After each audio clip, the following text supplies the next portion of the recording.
دین نہیں ہے تو پھر اس کے لیے جو ہم اتنی محنت کر رہے ہیں، اجتماعات کر رہے ہیں، آ رہے ہیں اور جا رہے ہیں، تو یہ تو پھر وقت کا ضیاع ہے۔ لیکن ظاہر بات ہے کہ ہم اور آپ اس کو دین سمجھ رہے ہیں، اور یہ دین ہے، جناب رسول اللہ صلی اللہ علیہ وسلم کی محنت ہے۔ آپ علیہ السلام نے، میں مثالی وقت بھی تھوڑا ہے، مثالیں عرض کر دوں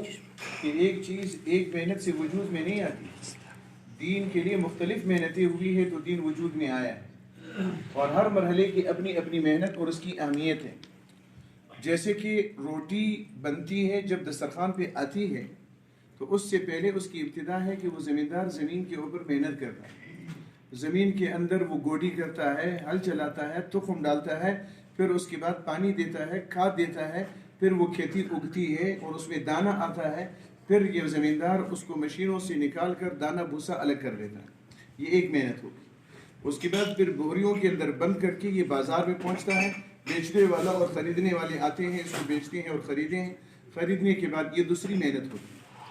تیسری محنت پھر یہ گندم کا دانہ ملوں میں جاتا ہے اور وہاں اس کو آٹا بنا کر بوریوں میں ڈال کر دکانوں میں پہنچایا جاتا ہے، یہ تیسری محنت ہے۔ اور چوتھی محنت یہ ہے کہ یہ گھروں میں آ کر گوندا جاتا ہے، اس کی پیڑے اور ٹکیے بنتی ہے، اور پھر اس کو توے کے در پر ڈال کر روٹی بنتی ہے، یہ چوتھی محنت۔ پہلی محنت زراعت کی ہے کہ جب زمیندار نے دانے کو زمین میں ڈالا، تیار ہونے تک جب وہ دانہ الگ الگ کیا، بھوسا الگ کیا، یہ زراعت کی محنت ہے۔ پھر اس کے بعد یہ دانہ جب منڈی میں آ گیا، دکانداروں نے اس منڈی میں اس کو خریدا اور بیچا گیا،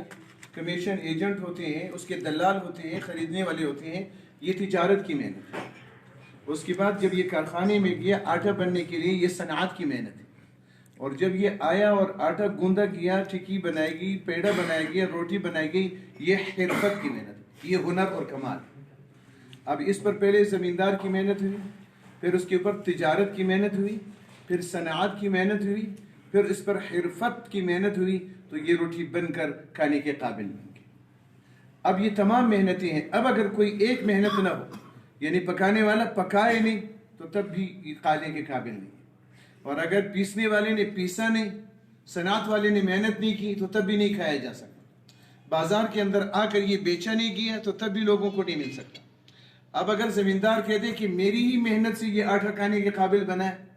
تو یہ زمیندار کا یہ کہنا کہ صرف میری محنت سے یہ ہوا ہے، تو یہ اس کی یہ غلط بیانی ہے، صرف اس کی محنت سے نہیں ہوا۔ تاجر کہہ دے کہ میں نے چونکہ محنت کی ہے لہٰذا یہ آٹا میں نے بیچا، اور پکانے والا کہہ دے کہ میری محنت سے یہ قابل بنا کھانے کے، لہٰذا میری محنت ہے، تو یہ سب غلط بیانیہ ہے۔ ہر ایک کو یہ کہنا پڑے گا کہ ہر ایک نے اس پر محنت کی ہے، اور ہر کوئی ایک محنت بھی نہ ہوتی تو روٹی تیار نہیں ہو سکتی، سب نے محنت کی۔ اسی طرح سے دین میرے دوستو پوری دنیا میں جو وجود میں آیا ہے 5 محنتوں سے، دعوت اس میں ہے، درس و تدریس اس میں ہے، تزکیہ تصوف اس میں ہے، جہاد و قتال اس میں ہے، قضاء اور سیاست اس میں ہے، یہ سب محنت ہے۔ اور دین ان تمام محنتوں سے زندہ ہوا ہے، کسی ایک محنت سے دین زندہ نہیں ہوا، ان تمام محنتوں سے دین دنیا میں زندہ ہوا ہے، اور ان تمام محنتوں سے دین دنیا کے اندر آیا ہے۔ لہٰذا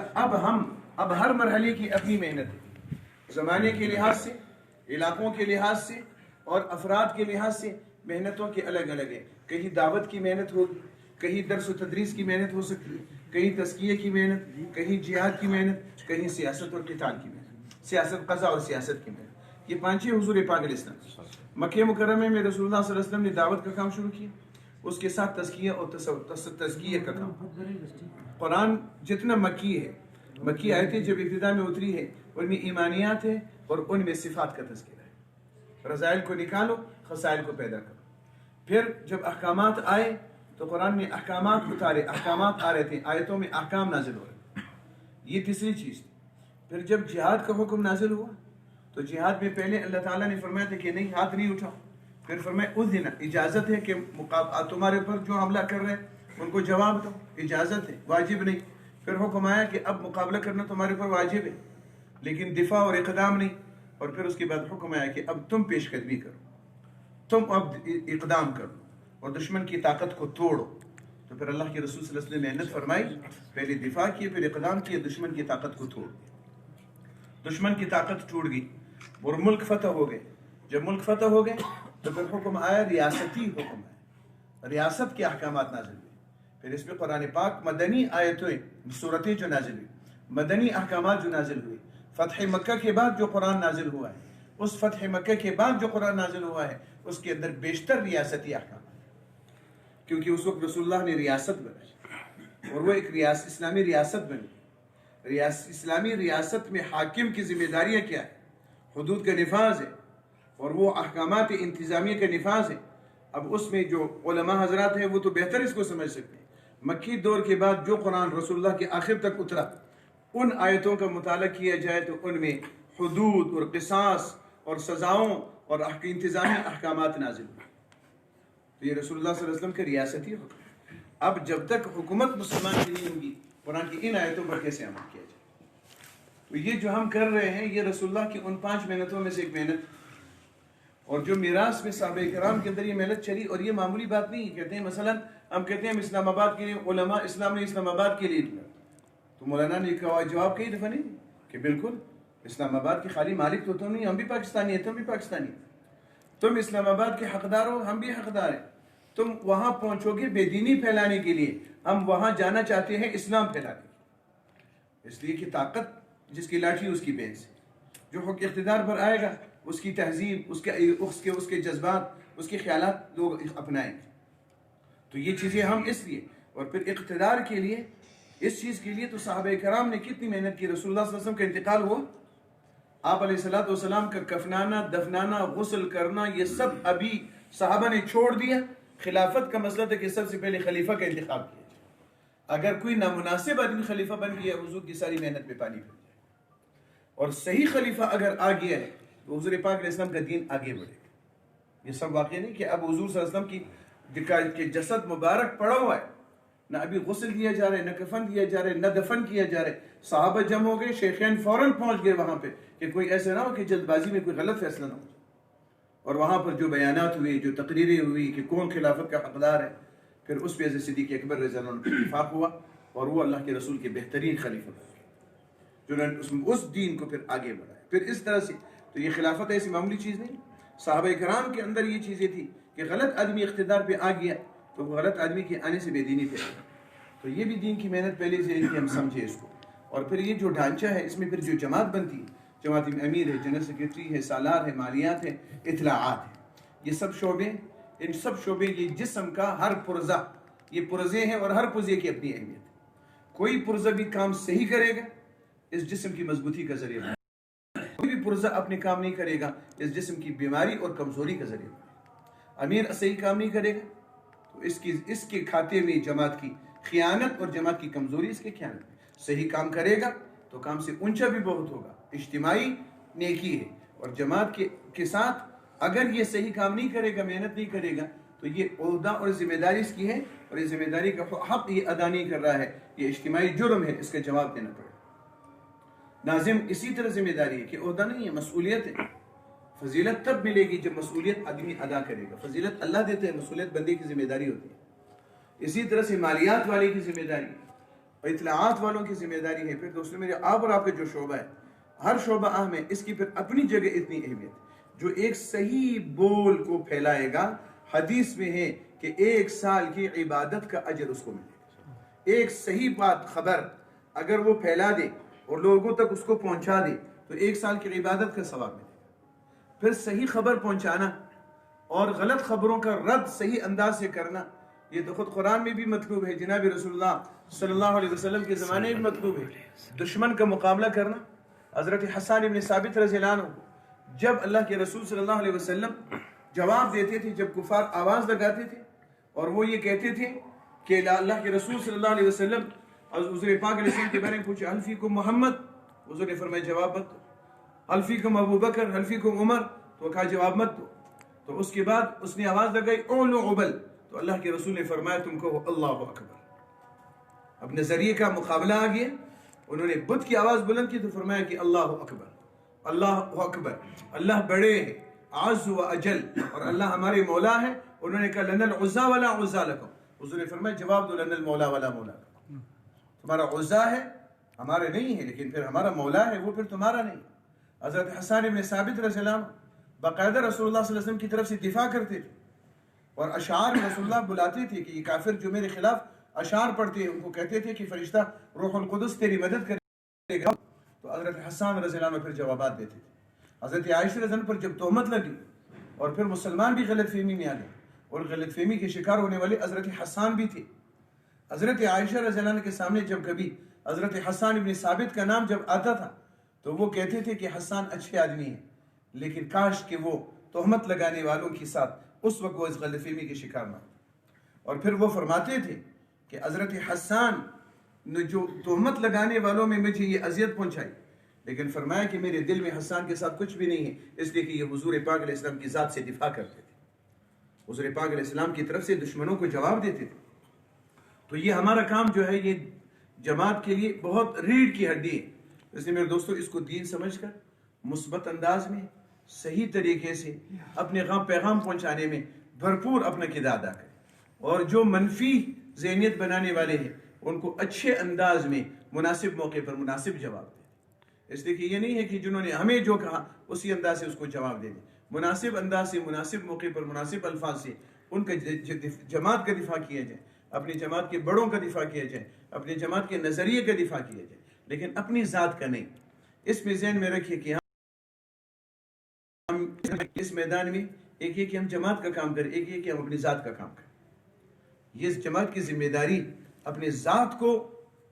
بڑا بنانے کے لیے نہیں ہے، جماعت کو کے پیغام پہنچانے کے لیے، جماعت کے کردار کو پہنچانے کے لیے، جماعت کی عزت کا سبب بنے. اپنی ذات کی عزت کا سبب نہیں بنانا چاہیے. عہدہ جماعت کا ہے اور میں آج اس کو فائدہ اٹھا رہا ہوں کہ چونکہ جماعت نے مجھے عہدہ دیا ہے، لیکن جماعت کو فائدہ پہنچانے کے بجائے میں موقع سے فائدہ اٹھا کے اپنی ذات کو فائدہ پہنچاؤں.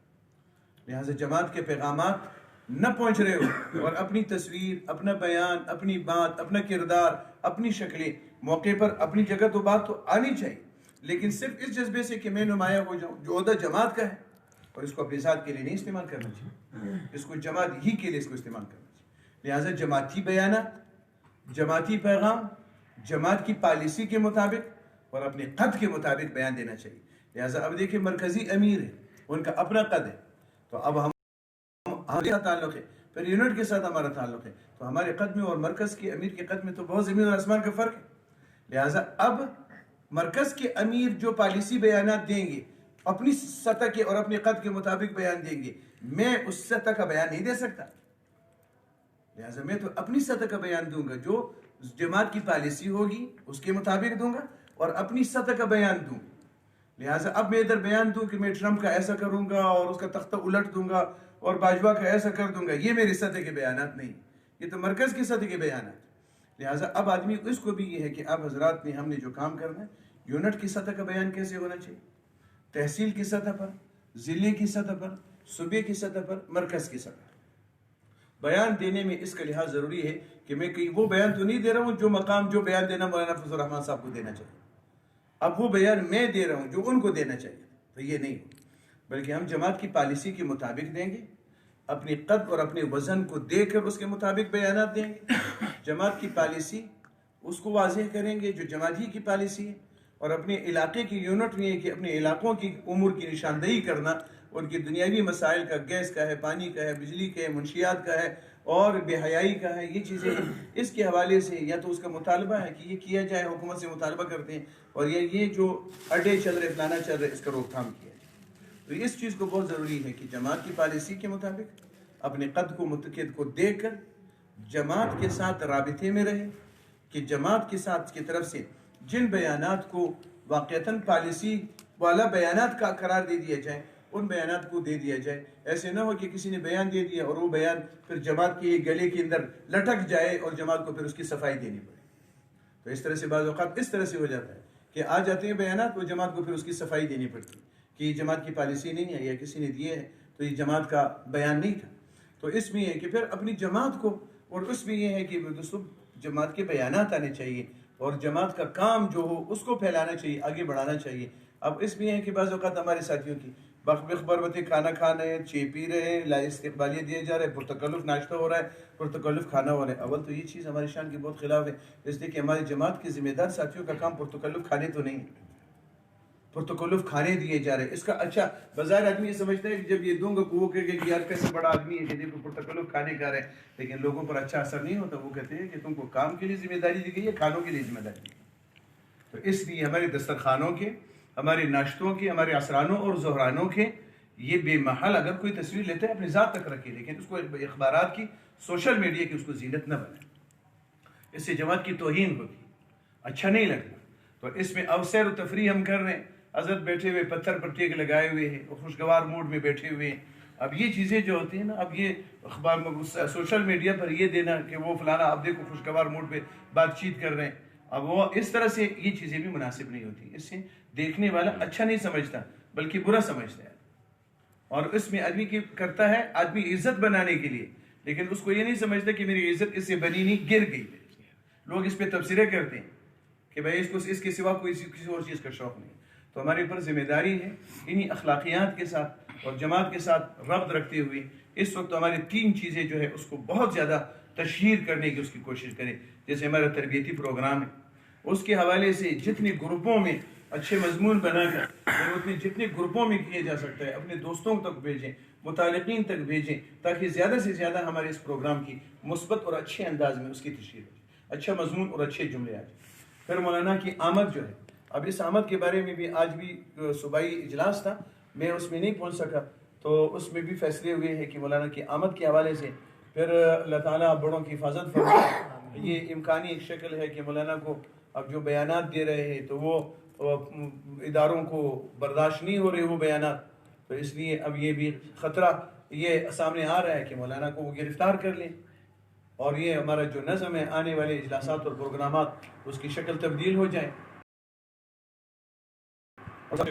جلسوں کی شکل وہ تبدیل ہو جائے۔ تو آج پریس کانفرنس تھی کہ صوبے نے کیا فیصلے کیے اور اس حوالے سے پریس کانفرنس تھی، تو یہ ہمارا کام، لیکن فی الحال تو مولانا کی آمد کے سلسلے 25 کا ہے تو اس کی بھی تشہیر ہوگی۔ ہمارا عمومی اجلاس ہے 29 کو، اس کے 4 دن کے بعد اس کی بھی تشہیر ہم بہت زیادہ سے زیادہ کر لیں تاکہ ہمارے پروگرام کی کامیابی میں آپ کا بڑا سے بڑا حصہ بن جائے۔ یہ آپ کے ذریعے سے جتنا پیغام پہنچ سکتا ہے، اور اس وقت تو سوشل میڈیا کا پیغام ایک ہی لمحے کے اندر پوری دنیا کے کونے کونے تک پہنچ جاتا ہے، پورے ملک تک پہنچ جاتا ہے۔ تو انشاءاللہ اس میں آپ کا بہت بڑا حصہ ہوگا جب آپ اخلاص کے ساتھ جو کام کریں، جو خبر دیں، جو بیان دیں، جس جلسے میں جس پروگرام میں آپ کی شرکت ہو جائے، تو آپ ہم سب کے سامنے یہ استحضار رہے کہ میں اللہ کے لیے کر رہا ہوں اور میرے اس عمل پر میرا اللہ مجھ کو اجر دے، اور دین کی اتنی بڑی جماعت اور اس کے ساتھ وابستگی اور اس کی خدمت میں میں حصہ دار بن رہا ہوں، تو یہ میری کتنی بڑی سعادت ہے۔ پھر اس میں یہ نہ ہو کہ دین کے کام کرنے میں آدمی کو یہ نہیں، اللہ خود آگے کو بڑھاتے ہیں کہ میں اسٹیج پہ آ جاؤں، میں نمایاں ہو جاؤں، میں کیمرے کے سامنے زیادہ آ جاؤں۔ انسان یہ جذبات تو ہوتے ہیں لیکن اپنی حد کے اندر آدمی رہے، لیکن یہ خواہش آدمی کے اوپر غالب نہ ہو کہ میں اسٹیج میں ہوں، کرسی پر بیٹھا ہوا ہوں، مولانا کے ساتھ بیٹھا ہوا ہوں، نمایاں نظر آ جاؤں اور ہر جگہ میں چھا جاؤں۔ اس طرح سے یہ جذبات اب عمل کو کر لیں۔